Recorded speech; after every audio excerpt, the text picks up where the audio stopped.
standing now and turn around and look at the large flag in the back.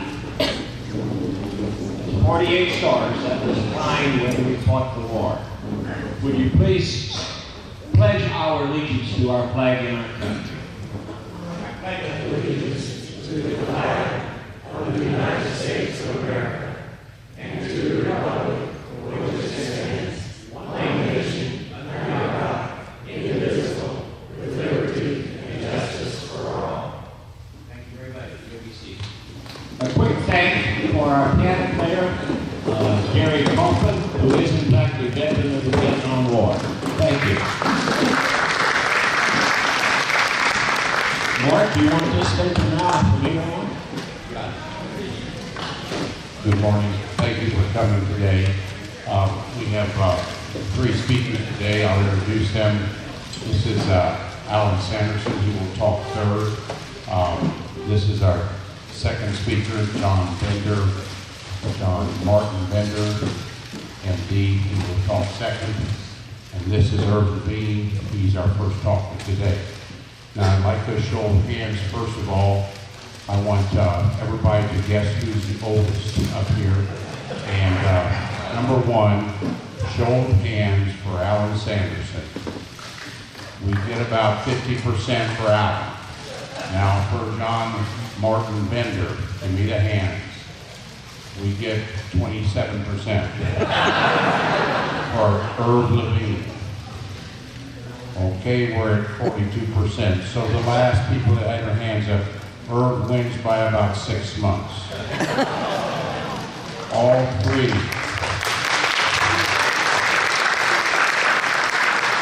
are born in 1922. Irv, what's your birthday? July the 4th, 1922. July the 1st, 22. February 4th. February, so he's got 10 months on these guys. Both of these are December babies, right? December babies for both of them. Okay, tell us what your birthday is, sir. November 6th. That's about 48 hours from now. November 7th. So they're pretty close to having birthdays, so you can call this your birthday gift too. All right, before we get started, we're going to start with Irv first, and John, and then Alan. I want to do some housekeeping first. The first thing, we have 2 sets of bathrooms over here, and women's and men's. We don't have those other sexes yet, but we have 2 here. So you can get up at any time. If you're cold here, we've got hand warmers up here. We have 120 hand warmers if you like, and we have them.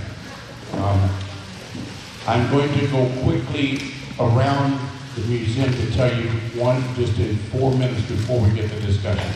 Next week, or next month, you have a handout there, and that is a gentleman who's going to talk about Cervell, same time, same station. It's December 2nd, 2021, 11 to 1. It will be, his name is Pete Rutherford. He's going to talk about Cervell and what it did in World War II to help make the wings of the planes. A lot of your family probably worked at Cervell. So we'd like you to sign up today if you can for that, if you'd like to show up. The second thing is, this is the Tomb of the Unknown Soldier. It is just put up here recently. We got it from the Coliseum from the 48. 48, it's just like the American Legion or the VFW. They were created about after World War I, and they donated it to us. This is the 100th anniversary in about 7 days of the Tomb of the Unknown Soldiers.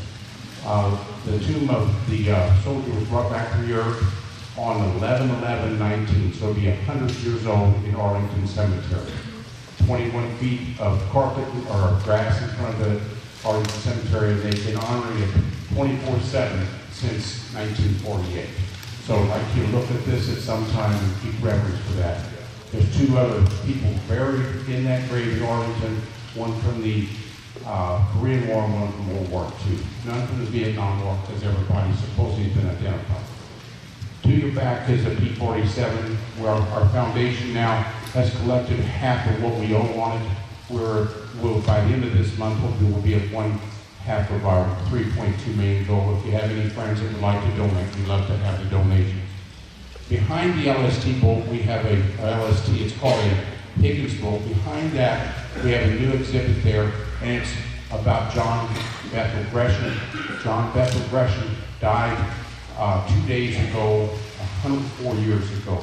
He was the first soldier from Indiana that served, and first one that died in World War II from Indiana, and probably the United States.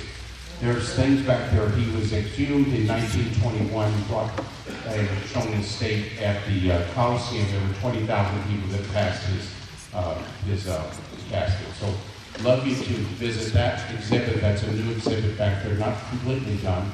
We have the Vietnam exhibit made by C. Larry Rhodes and Wally Russell, who are here today. And then back inside the hangar in the front part, it's on the northeast corner. It's a room back there, and we have 3 simulators there. You can learn to fly. We have 2 pilots there, Richard Yeager and Spike Bell. And so you can get lessons, or you can bring your nieces, nephews, grandchildren out here. We'd love to have you out here at any time on Saturday or Sunday from 12 to 4. They will be able to learn to fly with the simulator, with supervision. And you can call ahead of time to see if we have staffing. It depends on if we have staffing. So that's enough of the preliminaries. Now we're going to first talk to Herb Levine.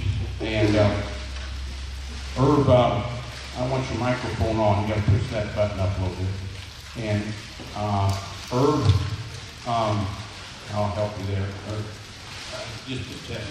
Yeah, you're on. You're on. Now we've got to keep it about an inch from there, from your mouth.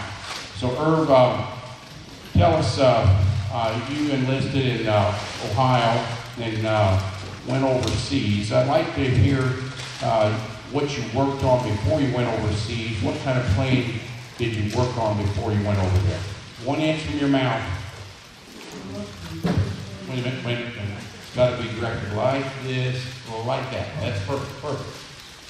P-47, the radio operator, we had push button to operate the different channels. The operator judged that was probably one of the first push button radios that were invented. We used that to communicate to the pilot. And the pilots will use that especially on the ground to show that the radio was working, so when they took off, we had communication. Thank you. Then you left the United States, and tell us about your ship ride over to India, and then he was based in India. Tell us how long the ship took to go over there, and when you when you turned the engines off to the ship. I left the Newport News on June the 29th. We went through the Panama Canal and went down to the bottom of Australia and came back up through the China Sea and landed in Bombay on August the 4th.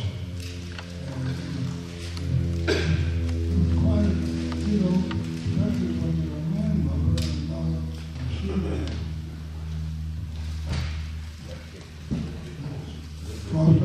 Now, is that better? Is that better?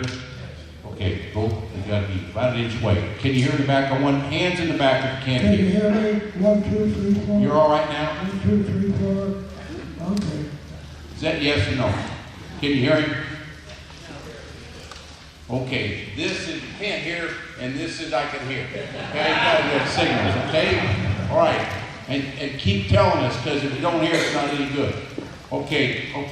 Now, so you got in Bombay, and so then tell us how you got across Bombay. He got to go all the way across that country, and from what I can tell, it's about 1,300 miles over to where he was going. He was going over where the Bengal tigers are. So tell us about that trip. Okay. We got on the train and whatnot. Just a little louder. And with the trip on the train, we got about halfway, and we had to change trains due to the fact that the Japanese were close by and you had a different gauge rail. So we got on another train, but lo and behold, the Army was supposed to have some men there to drive the train. They didn't show up. So what we did, we got a couple of boys in our cadre, and we took off, and we ended up about halfway. We were able to stop and get some food and a good shower and a good night's sleep. So we went on into Chapel, Providence, Chapel in the city, Asset Valley is a Providence. And that's how I got to my station where I work. Thank you. Okay, so there he is. He got to Bengal. At that time, there were 40,000 tigers in Bengal. Bengali tiger, where I think we used to have one at the zoo here. Now there's about 200 tigers left. At the turn of the century, last century, there was 100,000. So he did take care of one of those tigers. So I guess it would have been 3,000 or 39,999. But anyway, then he got to tell us about what type of place you stayed at in Assam. It's in the country of Bengal, and then his duty was to get over to get the planes over to China. Now, can you tell us a little bit about the hump, and tell us what your first impression was of a third world country? Okay. We lived on a tea plantation, and it was, we didn't have cats or anything, but we had a little second house. This man sold tea, and we had a nice house there. It wasn't too bad, but we had to be careful because we were on stilts, so no animals could come around. A little side story about the tiger. We were already eating lunch, and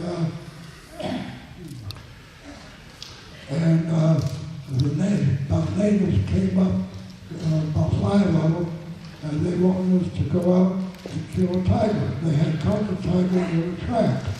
Well, we had a gun, so we went out and we shot the tiger. But I couldn't shoot the tiger in captive, so I shot a little high.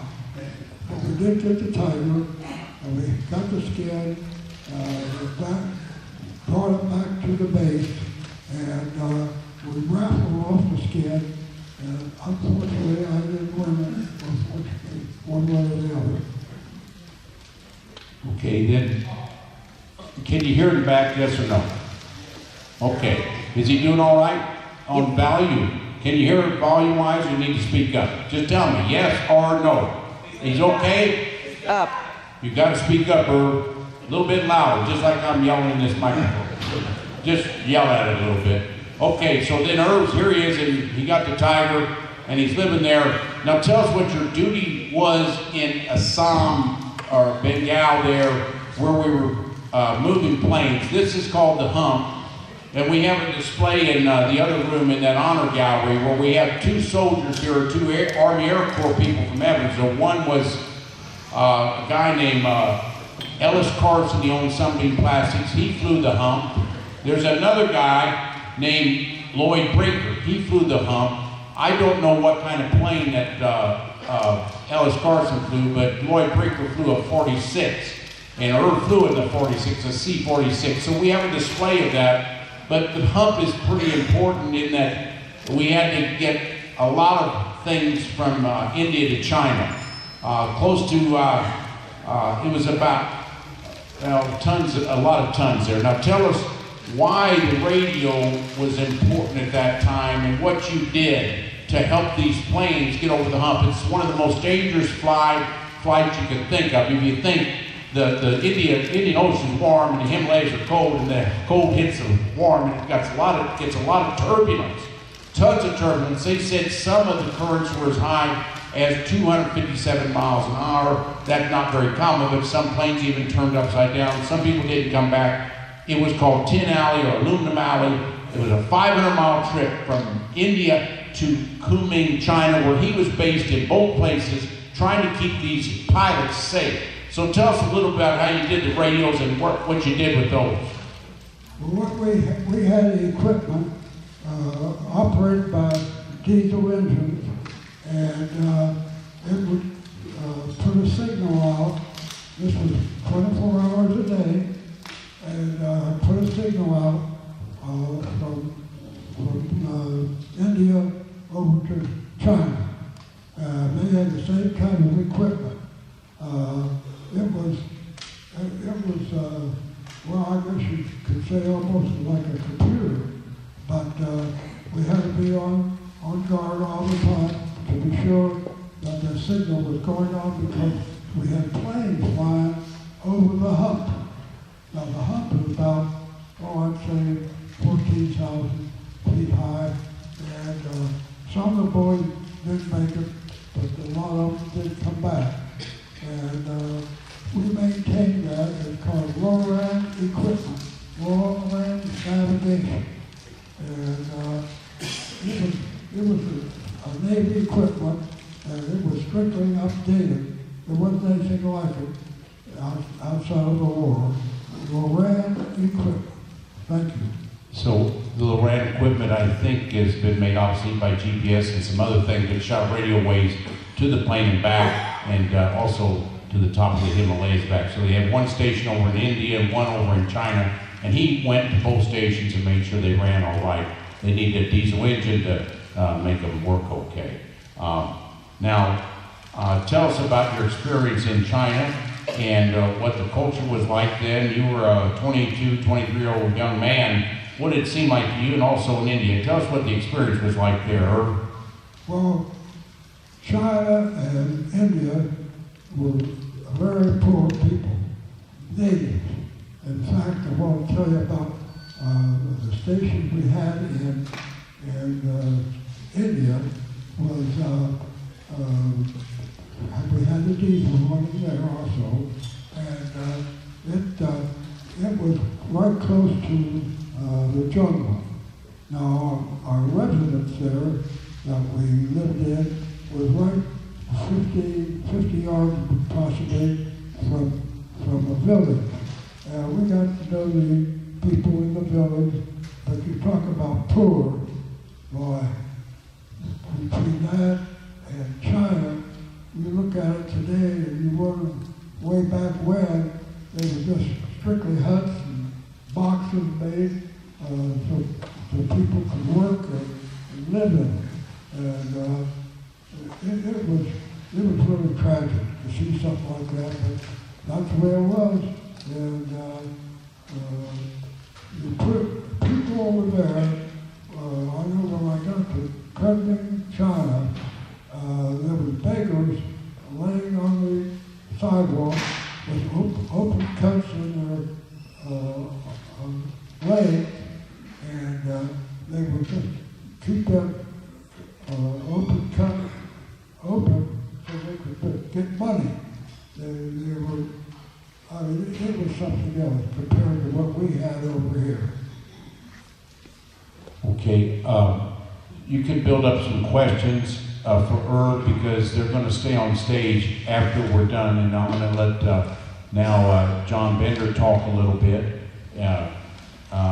And so Herb's going to answer questions a little bit. You can write them down if you can't remember them, but you can remember them, just remember them. We don't provide pencil and paper today. The next gentleman here is John Martin Bender, and I'll make sure yours is on. Test it here, John. Testing. Okay, now, went to the back row to tell us what his volume is right. Can you hear me? Okay, they're all right for now. Now you gotta keep it there. Now, John is a retired urologist, so if you had a prostate problem or bladder problem, he took care of people for years here. And he's retired right now. He was actually, he has a hat that says World War II. He also has one in Korea. So you don't find veterans of both wars. But we've not talked a lot about Korea, but I wanted to focus a little bit more on Korea. You can tell us a little bit about what you did in 44 and 45 in World War II, what Cleveland was like. He went to the, whatever the name of that school is. What's the name of that school in Cleveland? Case Western. Case Western Reserve. That's a very prestigious medical school there. So he's there 44, 45, but then after he explains that, in and out of the Army or in the Army, and then what he did in Korea, because we don't hear much about Korea. Go ahead, John. All right. Thank you for inviting me. I actually was in both wars. The first thing that happened to me was that I had to make it in the medical school, the Case Western Reserve, at the time that Hitler was in his prime, and the Battle of the Bulge was carrying on. And if I hadn't been accepted in medical school, I would have been right up there in the Battle of the Bulge, and we all know what happened there. Actually, when I was in medical school, there was 80 of us that they were turning out to be doctors, but they didn't let up on the academics, and they worked as hard than ever. And the war proceeded and ended when I was a senior in medical school. There was a tremendous celebration at the end of World War II in Cleveland. Over 1 million people came and celebrated the end of the war, and I thought, well, this is it. I was discharged from the Army, but the Army trained us while we were in medical school. Then when the war ended, proceeded to get further training, internship, surgical residency, and urology. So when I was just about through with all my training, we were scrubbed in surgery at the University of Iowa when a nurse came in and said, Uncle Sam has sent us a letter to you. They need you in Korea. So I thought, oh boy, they really did need me. They put me through two times I went through basic training. You might not think that was so much, but that was in Camp Pickett in Virginia, in preparation to going overseas. They had us in a pit with a tank rolled over us. We had all sorts of things happen, crawl on a machine gun fire at night. And I was well trained as a doctor in the infantry. However, when I got to Korea, I didn't use any of those skills. They were afraid to give the doctors any weapons. They were more dangerous with the weapons.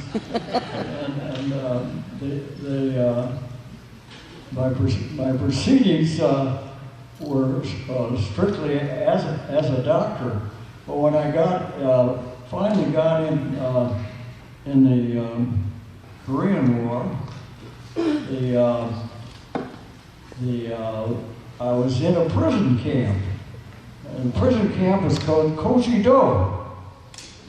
And it had 50,000 prisoners, 50,000 North Korean communist prisoners. And we had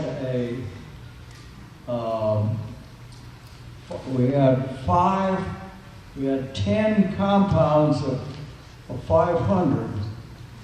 In one compound, we had 5,000 patients with tuberculosis. We had 4 surgeons, one of which was me, and the enemy was constantly trying to escape and would go through the barbed wire and get machine gun, hoping that the American doctors would save them. And so I hadn't been there 2 weeks and nothing seemed to happen when our surgical senior said, "Come on, we got a case going." Well, he had tried to escape. It was machine gun. The bullet went right through his stomach, through his liver, out his lung, and he said, "We may be able to save him." They tried to escape, knowing they were going to be killed in the compound by the other prisoners, and hoped that the American doctors could save him in surgery. And that one first case, for example, and there were numerous others over the 2 years over there. An example was this North Korean communist prisoner was trying to escape because he was really from the South, and he knew the prisoners were going to kill him. So they figured maybe the doctors could save him.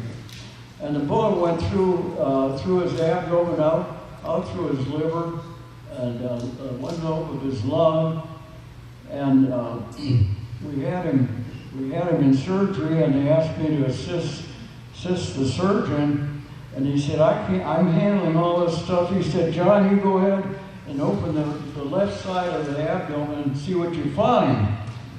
Well, I'll open that, and the blood shot right up to the ceiling, and the bullet had clipped the left renal artery. He said, "Well, we can't repair that artery. John, go ahead and remove that kidney." Well, I had a lot of training, but like all doctors, you have to learn how to do the surgery. And so I dissected it out, got the gland off, and was able to remove the kidney. And he said, I'm going to spend my time stopping. I think we can save this kid. You take care of that. And he got the bleeding stopped. Special treatment to the lung. And that was a typical case where we were able to save these young people who were actually North Korean soldiers, but some of them screened south, and they were eliminated by their own people. And if they screened south, they were candidates to be removed by their own prison people that were all North Koreans. One thing that they did, I probably shouldn't even mention, but they would have them remove their trousers and stand over a bonfire. Most of them died. But we had, when I got there, 6 or 7 patients that had been through that torture and had 3rd-degree burns, and they were all going to succumb. And then all other doctors had moved out. They'd been there 2 years. They said, "You can take care of them." Well, one of the things I was able to do is do pitch grafts. So I did pitch grafts, take little tiny bits of skin off their back and put them on the pelvic organs that had been the site of 3rd-degree burns. And all those pitch grafts took, we were able to save seven of the patients that way. The doctor's attitude was to save the prisoners and treat them like they were our own. But we could have not allowed a lot of them to be lost. They were the enemy. But they were human beings, and we knew the war would end, and it was our job to try to save them. And that was important in the way we thought about it, because we had times when we could have just allowed them to be removed.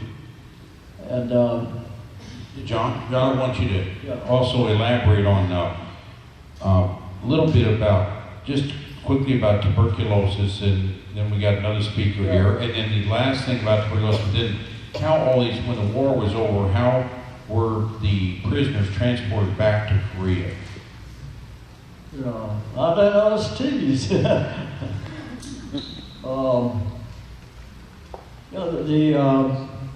prison camp, where we had 50,000 prisoners on Kojido, and we had 2,000 prisoners on Jeju-do. There were the officers that were separated from the enlisted men, and they were very dangerous as they were kept off on a separate island.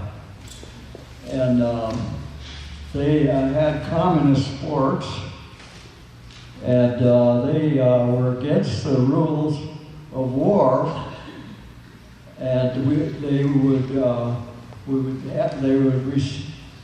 hand grenades with tear gas in them to stop their activities, which were against the rules. And one,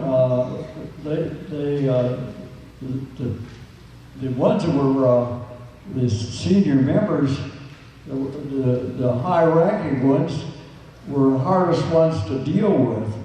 And so in all those 10 compounds, we had all those cases to deal with.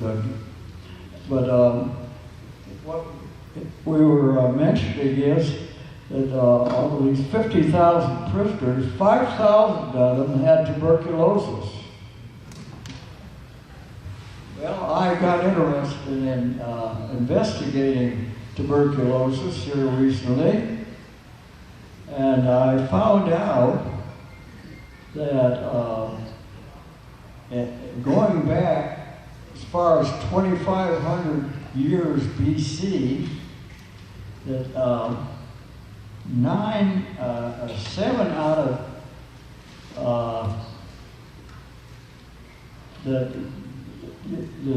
your life expectancy in America was greatly limited by tuberculosis, because it's about 7 to 10 people died of tuberculosis, the leading cause of death, right up until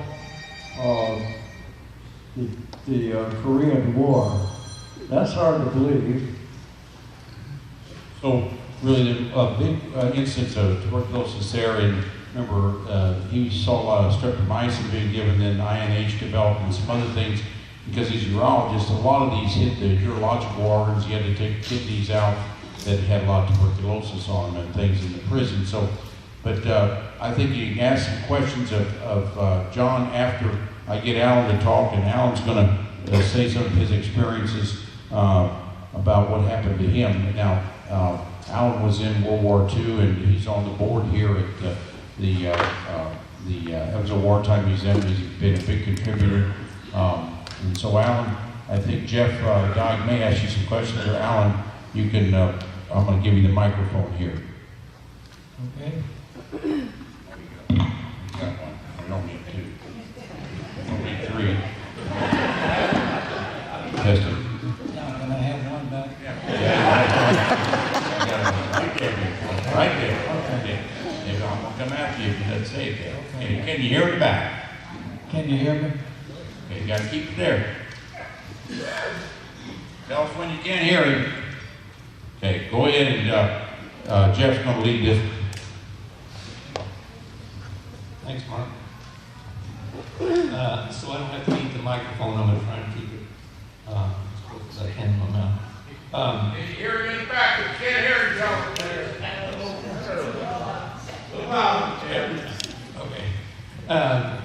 First of all, a lot of people think that the 47 is a fighter plane. It did more as strafing and bombing. So we're going to talk a little bit about that. But one of the interesting things, Alan received most of his training in the southern part, eastern southern states. Again, I would like to get Alan to talk a little bit about when you were ready to go overseas, where you went and how you got there, and what your mode of transportation was, and things like that. Well, we went through pilot training, a whole course, and then we finally got to go overseas, and we left in November of '43. Can't hear. Sorry about that. Yeah, okay. Sorry about that, but we left in November of '43, and we went over in the Liberty ship, and after the Liberty ship,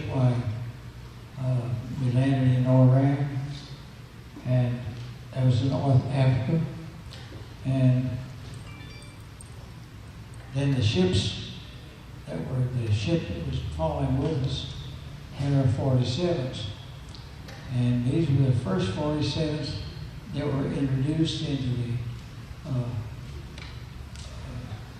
the Italian campaign. So we waited around and got the 47s, and then we took a couple of trips to where we had to pick them up, and we lived in boxcars, and we had sea rations and so forth. But anyway, it took 2 days to get to where we were going, and then we picked up the 47s and flew into Foggia, Italy. And there was the first 47s to come into the Italian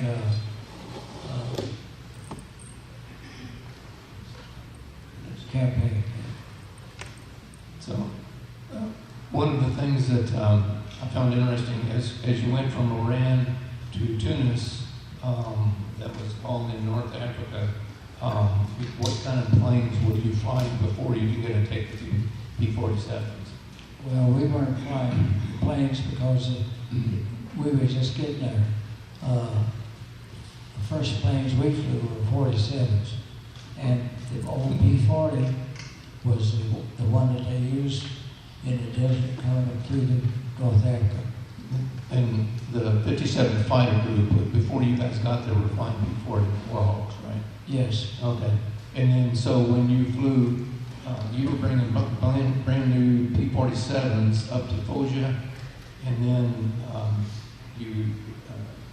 after. Oh, another thing. While you guys were in North Africa, what were these little pets that you ended up naming your squadron after? The black scorpions? Yeah, so the black scorpions got to be not a little too friendly with them by crawling in their boots at night and stuff like that. Yep. They crawl in and make themselves at home. If you didn't shake the boot out in the morning, well, you're in trouble. So if you noticed on the nose art of the P-47 that is painted like Alan's, it's got a black scorpion inside of that. But then it's also got there's a triangle on that the black scorpion is. Can you tell me what that represents? That it was on one of your day trips that you flew, when you flew over to North Africa just on a joyride to where you got to see the pyramids? It looks like a pyramid shape to me that the scorpion is on, yeah. on the nose art. Yeah. Yeah, so that's the story behind that.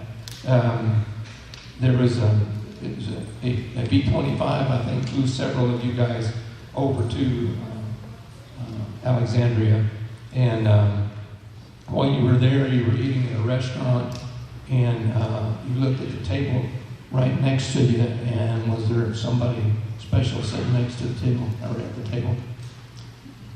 Yes. The first thing about it is they didn't even know there was war going on over there. And so we took a B-25, and 6 of us made a trip over. And we were sitting in the restaurant having Coke, which was hard for us to get, and in the unit, and noticed this man next to us ordered, and it was King Farouk. Do you remember him? Well, he was a young man that became king real quick. That was King of Egypt. So something else I remember that you told me about Cokes. That Cokes were really considered a luxury, I guess. And but you guys didn't think quite so much of them. What would you do sometimes instead of drinking Coke? Well, we got 3 Cokes every 2 weeks, and I guess that was through the Red Cross. But we take the Cokes and go up in the mountains and trade for fresh eggs, because the powdered eggs weren't very much.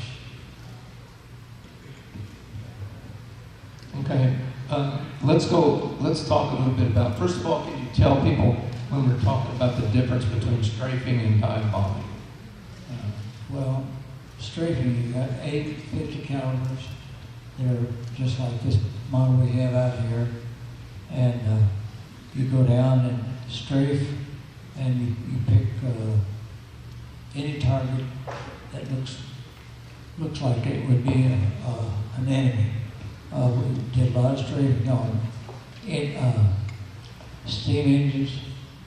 They all carried quite a crew, and invariably they would have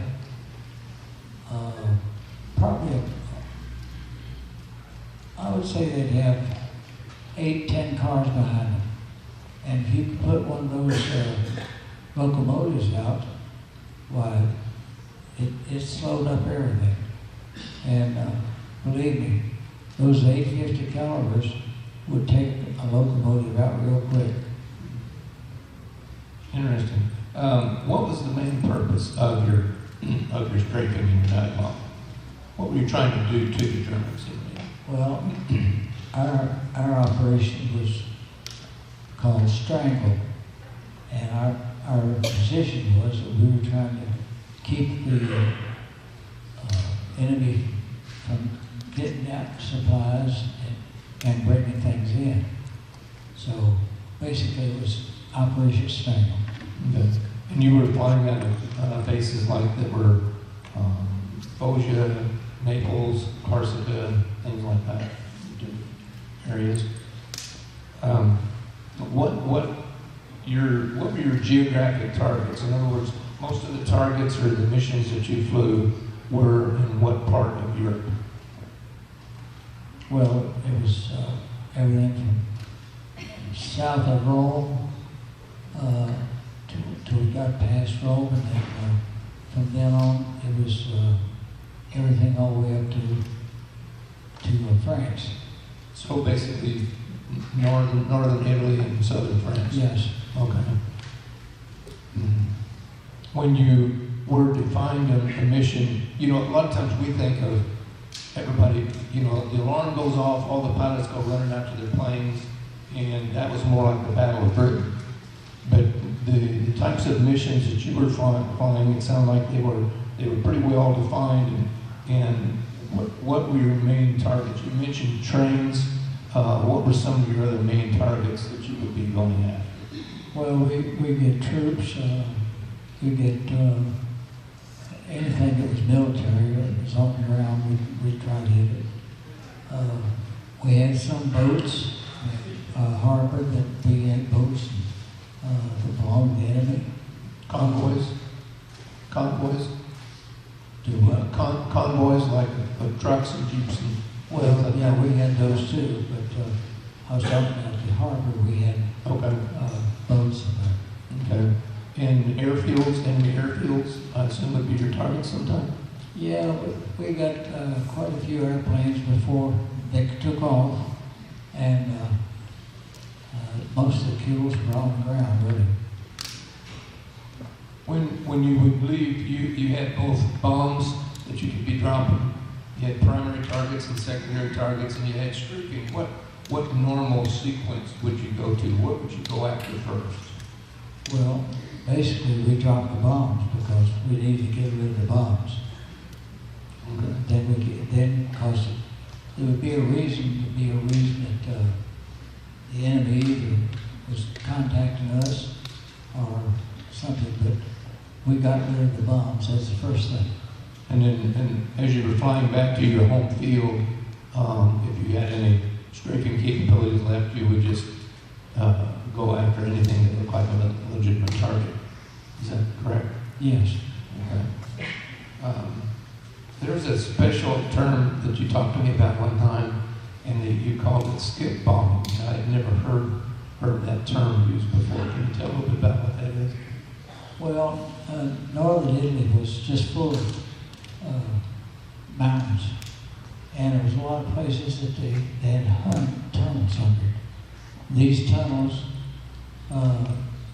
were great for trains that were high and so forth. But so if you caught one or you knew one was in there, you'd go down and drop your bombs, and they would actually hit the ground and go inside before they exploded. And the train stopped, either that or blown up, right? I said, then the train is stuck in the tunnel. Well, yeah, or not many trains came out. Okay. When relative to strafing and dive bombing, I know there was one dive bombing mission that was special to you, where you were you were the wingman of the squadron command. And can you tell about that a little bit about Captain? Well, I was head of our unit. There was 12 planes in the unit, and there was right at the foot of this big white building. There was just 20 millimeter, just peppered us up there. It was going off all around us, and so I got over my wingman by radio, and I said, I think I'm going down and get that shot. And by the time I was ready to roll over and go down, he came back on me and said, Sandy, I wouldn't do that. I think that's Leaning Tower Pizza.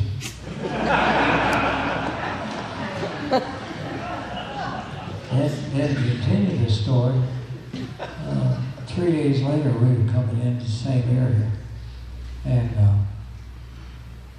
same guns shoot, and I got a hit in the wing, and it was a pretty good hit.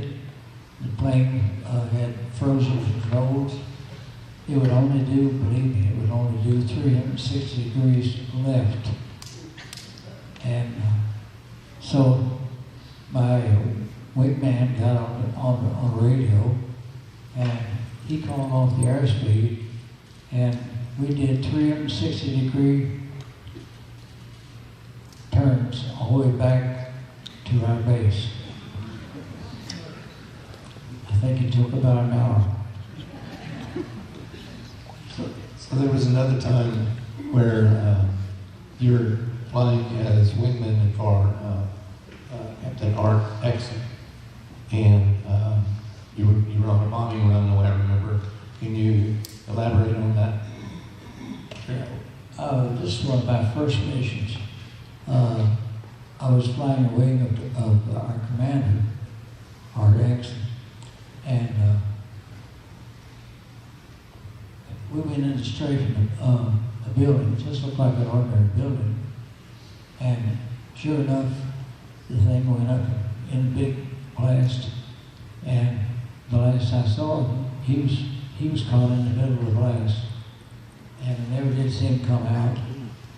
But we learned later on that he was a prisoner of war. And he spent 2 years in there. And then thinking that you'd put, I mean, not everybody came out alive from being a prisoner of war, but you guys had reunions every now and then, every 5 or 10 years and stuff like that. What happened at your 10th reunion?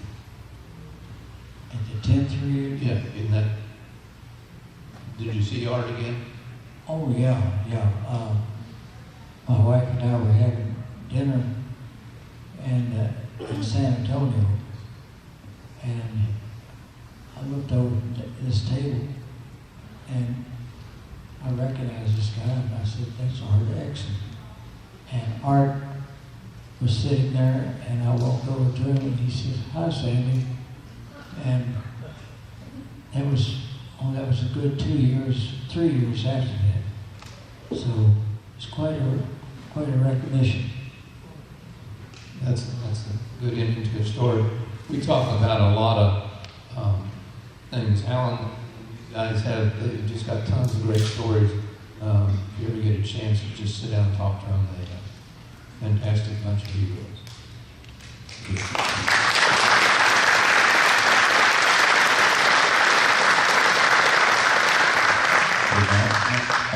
I'd like all of you to pinch yourself to see this is really happening. You've got 3 99-year-old guys up on the stage, all walking, talking, thinking, and that didn't happen very often. So just pinch yourself a little bit. See, this is really happening today. Let's give them a hand.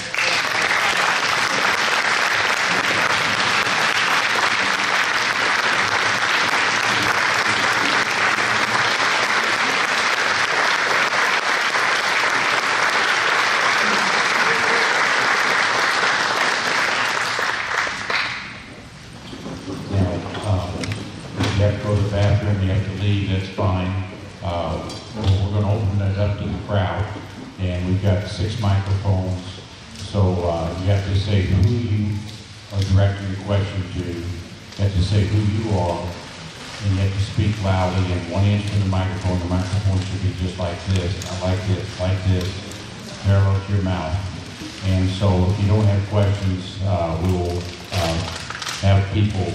We'll go probably another 20 minutes with question and answers. Then you can go get on the seminaries, look at the museum. Anybody in red is a volunteer, and they will answer any questions here. Okay. Okay, reservations for future events. This is the first Thursday of every month from 11 to 1. And my wife is going to talk about that. Just real quickly, I think that the front desk and also in the SWRCA circulation, it has an email. And we're going to try to send as much as we can through emails to get the threads of keeping, proper reservations in order. So there are a few that have email.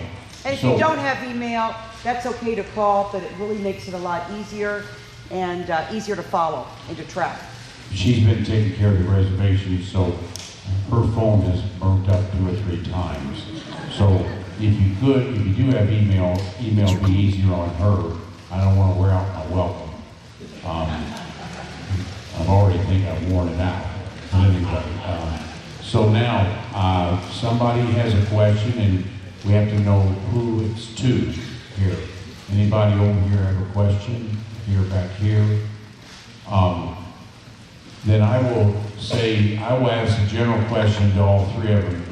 Did you, I went to war in the Persian Gulf, and I had 2 little babies, one in the oven, and one was a half-year-old, and it was, a lot of warriors are here, and when you go into harm's way, that's a worry. I want to know, all of you did certain things in these wars. I want you to tell us, did you have any fear at all? We'll first talk with Herb. Did you have any fear when you went up to all these places? No, not necessarily. When you're young like that, nothing bothers you.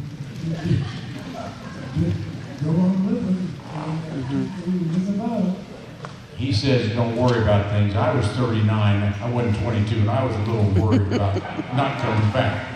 So the age changes you a little bit. Were you worried about when you went over to Korea that you were going to come back? You had one baby in the oven, and 1 baby already on the earth, I think. I was worried all the time because not to be killed, but from getting tuberculosis, because we had a whole 500 people who were treating with tuberculosis, and they had all the extra pulmonary complications with urinary tract and ebola's and the various things that doctors took care of, and we were constantly exposed to the tubercle bacillus, which is very difficult to treat when you get rid of it. And we could spend the next half hour talking about how we now have treatment for tuberculosis, and that was discovered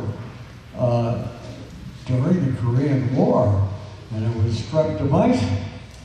And we gave, the prisoners went through a line every day and got PAS, and twice a week got streptomycin. And there was no other place in the world that had that many patients with tuberculosis. And that was the first time in history that patients with tuberculosis could be treated and presented a new approach to the disease that had started 2,500 years BC. So this war in Korea was a milestone for medicine because we finally had a drug and knew how to get rid of this particular disease. Thank you, John. And so John was worried about medicine, tuberculosis. Herb wasn't worried about anything, and I was scared to death. But Alan, you got a microphone yourself. We don't need to here. There, it's on now. You tell me you were scared at all. Was I scared? Every mission I was scared. But after a while, it just became an experience that you just didn't worry about, and you didn't think about it anymore. I didn't even talk about it for 10 years. Okay, I'm walking out the crowd. If anybody's got any questions, we've got one over here. This young gentleman, you got to identify yourself, and you got to turn the other way so the camera can get you. Stand up, sir, please. Okay, you put To Alan, your name. Norman Kohler, Kohler, a plumbing fixture. Got some papers for you about, I was at the launching of an LST. That has nothing to do with this, but the Battle of the Bulge, did you get far enough north, Alan, to, when the weather cleared and they brought the Air Force in to be there, and a friend of mine was a belly gunner in a B-17, and they flew the B-17s over there. They didn't have any bombs on them and machine gun ammunition and nothing. They just went planes in the air to scare the Germans, and I didn't know if you were there or not. Alan, put the microphone up. You heard the question, Alan? All the way down. That's it. Good. Well, we saw B-17s. We escorted a couple of times, but that's about it.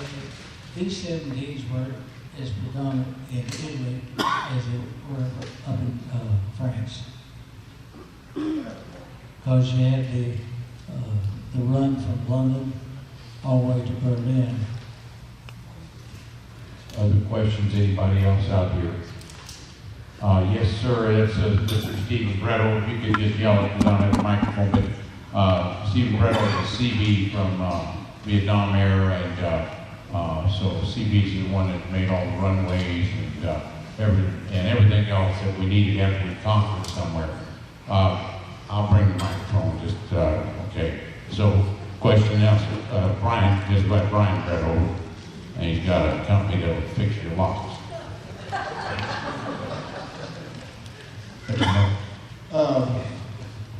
Mr. Sanderson, you were stationed in Tunisia for a while. Is that what I understood correctly? No? Okay, my dad was in the Army Air Corps over in Africa and Italy, and that, I didn't know what unit you were stationed over there with. I was in the 57th Fighter Group, and we were in Iran, but we weren't in Tunisia.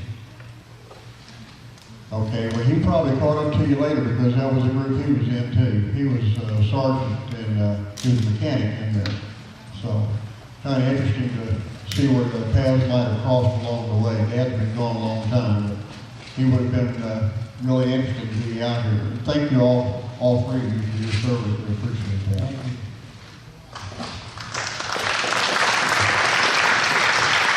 When the war was over, what did you all, your 57 fighter do? Did you hear me? Yes, I heard you. Well, we were like most groups. We finally got. There you go, closer to the mouth, closer straight up. We finally got together and started having reunions, and these reunions went on for annually for about 15 years, and finally broke up. It was good to see old war mates, so to speak, and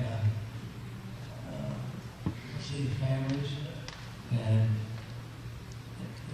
it's just a good experience, and we hate to see it break up. And incidentally, there's a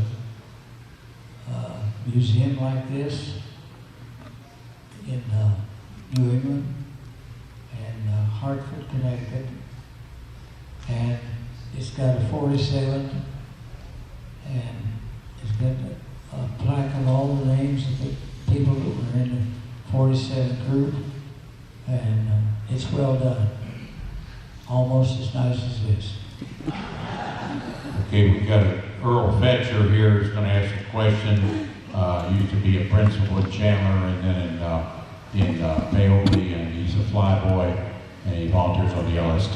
So he's got a question for one of the three of you. He's a flyboy.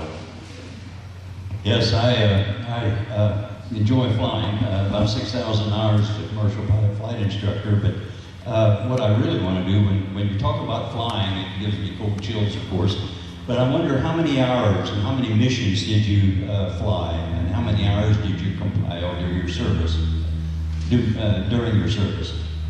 Well, I lost track of hours, but I flew 118 missions, and that was enough.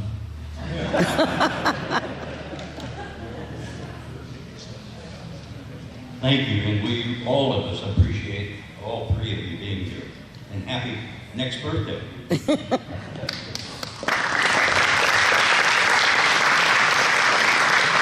Anybody else have a question? Right here, we got a question right here. This young gentleman says YouTube, something Hunter Operation Strangle follow-up. Is that what you just talked about? Operation Strangle is on YouTube if you search it by Hunter or something. Hunter. Okay, thank you very much. So if you want to learn more about it on YouTube, I have a young lady here. Why don't you say your name and... My name is Hazel People, and I want to ask Dr. Bender. Dr. Bender, did you give yourself anything special because you was around so much tuberculosis? I mean, it's almost impossible that you didn't catch it. Did you do something special? I lost one of my earphones this week, so I'm in trouble. She said, did you do anything special to protect yourself from tuberculosis because you're exposed to so much? Thank you for that question.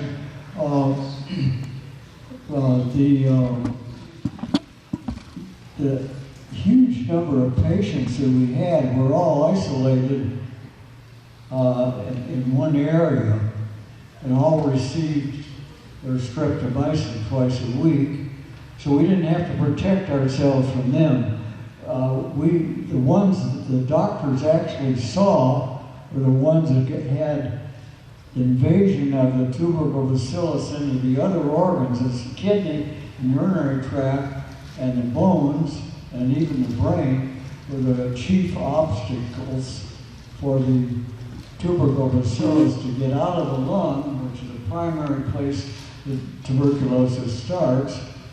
And when they developed the complications outside the lung, then they were seen by in the Quonset hut where the doctors worked on them, and when we were operating on them, such as removing a kidney, which I did several times, or the orthopedist doing saucerizations of the bone, yes, you wore a mask when you were in surgery, but you didn't wear a mask otherwise.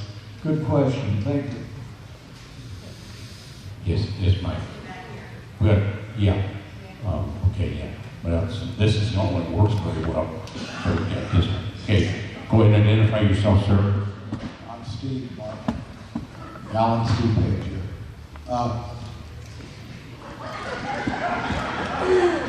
Alan, can you hear me? Yes. Thank you. Steve Page here with a question. 118 missions seems like more than just a few. And, but you didn't rotate back to the States until after 118 missions. Was there a set number of missions, or was it until you get the job done? No, we didn't rotate like they did in England, 25 missions, 50 missions. We kept flying until the flight of the officer in charge of medicine. If he deemed that we were through, why, that was it. Over where Irv was over in Flying the Hump, and Lloyd Brinker, he got out after, I think he had 670 hours of flying, and they rotated him back as an instructor here. But it wasn't very common. He got out of the Flying the Hump area. But where Irv was, it's in his books, Mr. Brinker, that he did get to rotate after he got so many hours over. So I guess maybe Alan didn't have enough, I don't know. Other questions?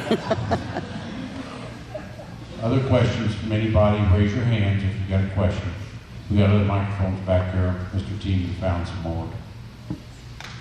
Oh, here we got Mr. Jack Buttram. He's the one to help a lot of this happen here today. Say, Doctor. Alan, you mentioned once that you did some support for the invasion of Normandy. Some of us have been over there, and it would be interesting to me if I could learn what you did during that invasion. Well, we were on Corsica, and so the closest thing we had was southern France. Southern France. And so our mission on D-Day was to hit the Germans from behind and keep them from retreating. And basically it was about an hour and a half flight up there, so it was trying, but it was typical. We didn't know anything about D-Day until that morning that we were told that there was an invasion. Okay, other questions? Anybody? All right, I can't thank you enough for being here to honor these three soldiers and Air Corps guys. Thank you very much. We'll see you next month, and make sure you visit the museum, look around things, and make sure you go back to the simulator if you got two experienced pilots to show you how to fly. Back that way with the simulators on. Thank you.